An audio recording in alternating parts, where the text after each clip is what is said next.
शुरू करते हैं। तो दोस्तों आज का ये पहला क्वेश्चन है, भारत के राष्ट्रीय ध्वज की लंबाई और चौड़ाई का अनुपात कितना है। तो दोस्तों आपको पता होना चाहिए जो भारत का राष्ट्रीय ध्वज है उसकी लंबाई और चौड़ाई का अनुपात कितना है। तो दोस्तों उसकी जो लंबाई और चौड़ाई का अनुपात है 3:2 है, यानी कि इसका जो आंसर हो जाएगा ऑप्शन नंबर बी सही हो जाएगा, 3:2। तो दोस्तों जो आप इस चीज़ में कंफ्यूज मत होना कि आपको, जैसे कि अगला क्वेश्चन मैं आपको बता देता हूँ। जैसे यहाँ क्वेश्चन नंबर 2 है, भारत के राष्ट्रीय ध्वज की चौड़ाई और लंबाई का अनुपात क्या है। देखिए दोस्तों यहाँ पर पहले क्वेश्चन में पूछा गया था कि इसकी जो लंबाई और चौड़ाई का अनुपात, लेकिन दूसरे क्वेश्चन में पूछा गया है चौड़ाई और लंबाई। तो आप जल्दबाजी में इस क्वेश्चन को गलत मत करना, क्योंकि क्वेश्चन उल्टे सीधे करके पूछ लिए जाते हैं कि यहाँ पर लंबाई पूछी थी पहले और दूसरे क्वेश्चन में यहाँ चौड़ाई पहले पूछी है। तो लंबाई लंबाई चौड़ाई थी 3:2, लेकिन यहाँ पर चौड़ाई लंबाई पूछी है तो कितनी हो जाएगी 2:3, यानी कि चौड़ाई कम है और लंबाई ज़्यादा है तो पहले चौड़ाई आएगी, तो चौड़ाई 2:3 लंबाई हो जाएगी। तो आप इस चीज़ को याद रखिए। नेक्स्ट क्वेश्चन देखते हैं, भारत के राष्ट्रीय ध्वज के मध्य में बने धर्म चक्र का रंग क्या है। तो दोस्तों ये क्वेश्चन पूछा गया है कि जो भारत का राष्ट्रीय ध्वज है उसके बीच में जो धर्म चक्र बना है जो गोल आकार का, आपको पता होगा उसका रंग कैसा है, किस प्रकार का उसका रंग है। तो इसका आंसर ऑप्शन नंबर बी सही हो जाएगा, गहरा नीला उसका रंग है जो बीच में धर्म चक्र बना है। चलिए नेक्स्ट क्वेश्चन देखते हैं। क्वेश्चन नंबर 4 है, भारत के राष्ट्रीय ध्वज के चक्र में कितनी तिल्लियां हैं। तो दोस्तों आप सभी को पता होगा, काफ़ी इजी क्वेश्चन है कि जो भारत का राष्ट्रीय ध्वज है उसके बीच में जो धर्म चक्र है उसमें कितनी तिल्लियां हैं। तो 24 यानी कि 24 तिल्लियां हैं। तो इसका आंसर ऑप्शन नंबर डी हो जाएगा।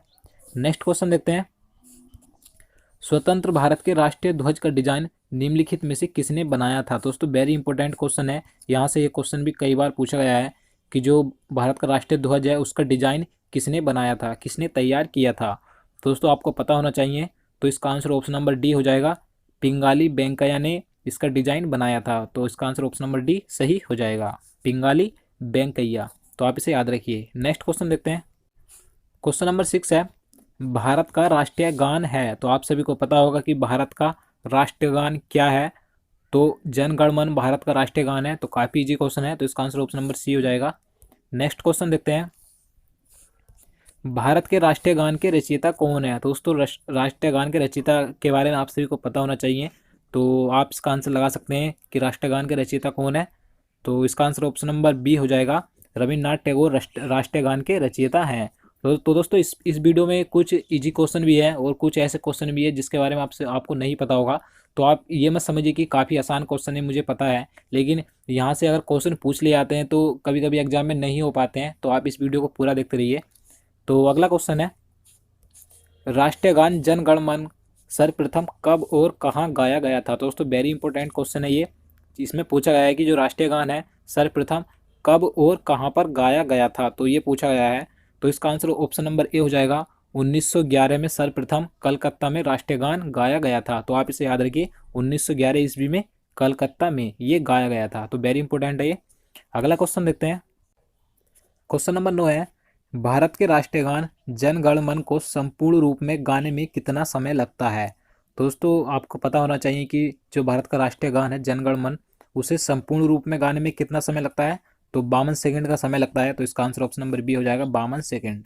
अगला क्वेश्चन देखते हैं, भारत का राष्ट्रीय गीत क्या है। तो आप सभी को पता होगा भारत का राष्ट्रीय गीत क्या है, वंदे मातरम भारत का राष्ट्रीय गीत है। तो इसका आंसर ऑप्शन नंबर सी हो जाएगा, वंदे मातरम।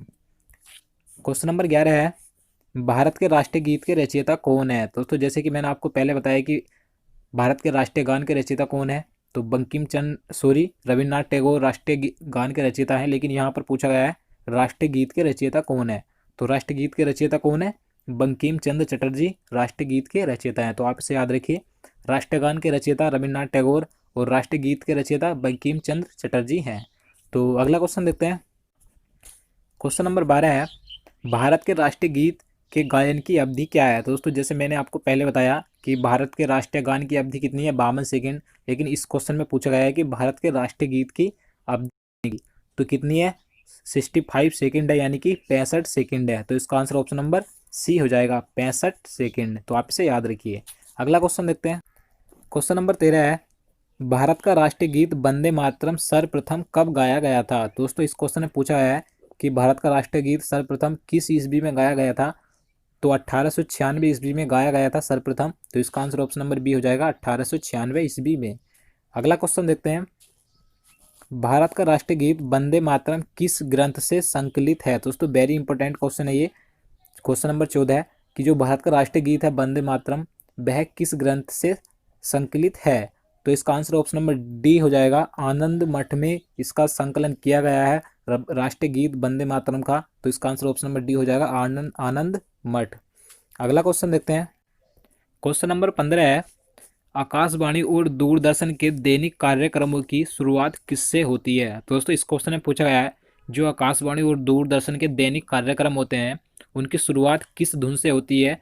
तो राष्ट्रीय गीत से शुरुआत होती है। तो इसका आंसर ऑप्शन नंबर बी हो जाएगा, राष्ट्रीय गीत। और राष्ट्रीय गीत क्या है हमारा, वंदे मातरम है। तो आपको पता होना चाहिए।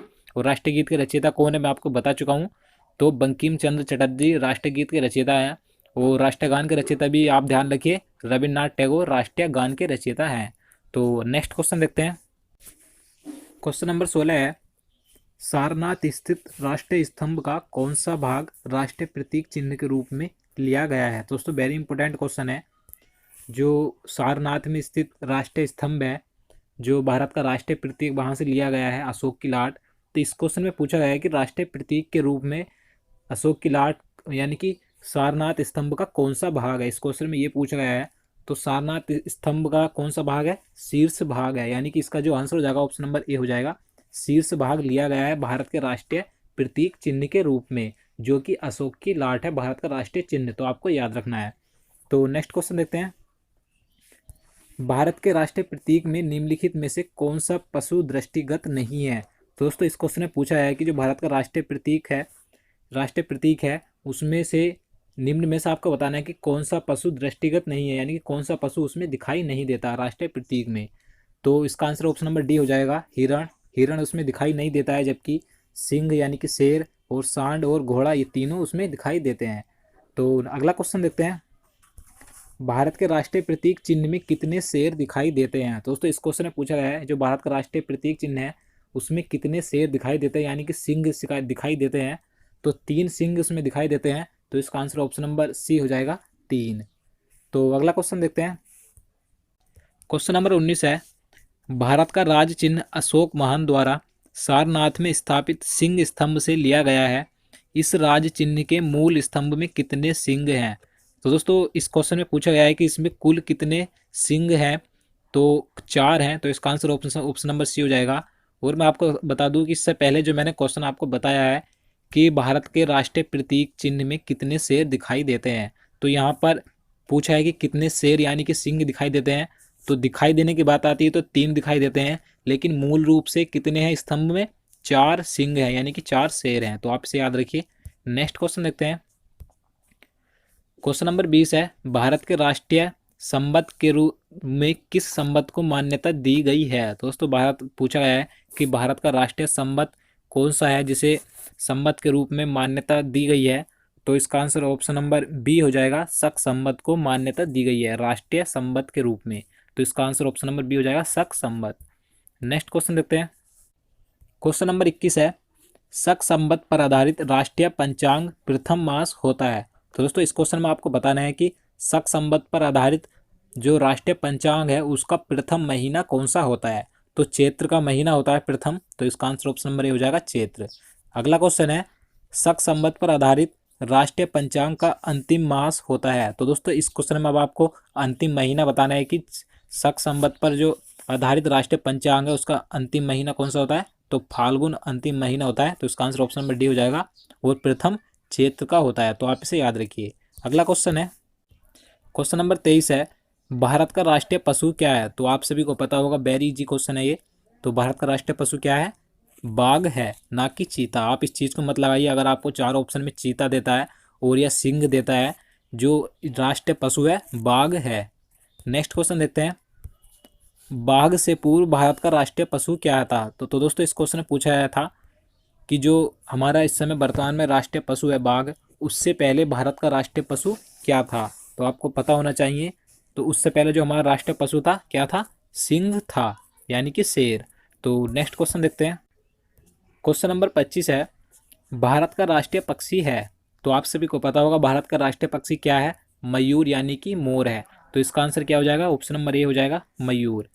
तो आज का लास्ट क्वेश्चन है 26, भारत का राष्ट्रीय आदर्श वाक्य क्या है। दोस्तों वेरी इंपॉर्टेंट क्वेश्चन है ये भी, कि भारत का जो राष्ट्रीय आदर्श वाक्य है क्या है। तो कई बार पूछा गया है ये क्वेश्चन भी, तो आपको पता होना चाहिए। तो सत्यमेव जयते भारत का राष्ट्रीय आदर्श वाक्य है, तो इसका आंसर क्या हो जाएगा, ऑप्शन नंबर ए हो जाएगा सत्यमेव जयते। तो दोस्तों यही थे जितने क्वेश्चन आज मैं आपके लिए लेकर आया था। उम्मीद करता हूँ आपको वीडियो पसंद आया होगा। तो दोस्तों अगर आप इसी तरह के और आगे वीडियो चाहते हैं तो हमारे चैनल को जरूर सब्सक्राइब करें, साथ ही में उसके साइड में जो बेल आइकन है उसे जरूर दबाएं। तो दोस्तों मिलते हैं नेक्स्ट वीडियो में, तब तक के लिए नमस्कार।